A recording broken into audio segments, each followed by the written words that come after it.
گالی پر میں اس لیے بار بار بات نہیں کر رہا کہ ہم اس ڈیبیٹ کو ختم نہ کر دیں. میں کہوں جی دیکھیں اس نے جی مجھے گالی دی, دیکھیں جی اس نے مجھے ماں اور بہن کی گالی دی. تو ہم ایک بالکل ایک پوری گفتگو کو اور ڈیبیٹ کو ایک ہمدردانہ, ایک لیوریج لینے والا, ایک مائلیج لینے والا, ایک سمپتی لینے والا رنگ دینے کی کوشش کریں گے.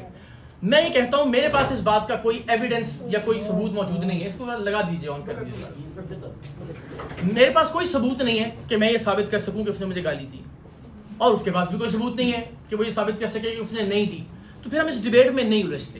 ہم اس پر بات کر لیتے ہیں کہ جو بات اس نے تسلیم کی ہے, اور وہ بات یہ ہے کہ اس نے یہ کامنٹ پاس کیا اور اس نے مانا کہ میں نے اپنے کولیگ سے یہ بات کی, لیکن کولیگ سے اتنی لاؤڈ یہ بات کی اور دانستاً یہ بات کی کہ سب لوگوں نے اس کو سنا, تبھی تو مجھے پتہ چلا, تبھی تو میں نے اس سے کہا کہ بھائی جان آپ نے یہ کیا بات کی ہے.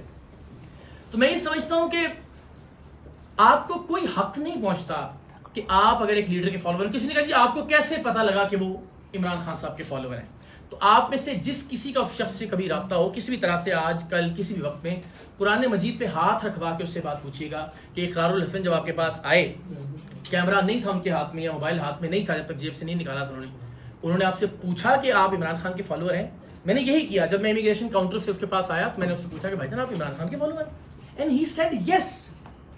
اس کے بعد میں نے کیمرہ نکالا اور اس کو انکاؤنٹر کرنا شروع کیا کہ آپ کو یہ حق نہیں پہنچتا کہ آپ ایک پولیٹیکل لیڈر کے فالوور ہو کے کسی بھی دوسری سیاسی نظریات رکھنے والے شخص کو اس کی فیملی کی موجودگی میں اس طرح کے ریمارکس دیں. لوگوں نے کہا جی آپ نے اس بات کا برا منایا کہ آپ کو جواد احمد سے ملایا گیا یا ان کے برابر. ہرگز نہیں. جملہ یہ تھا کہ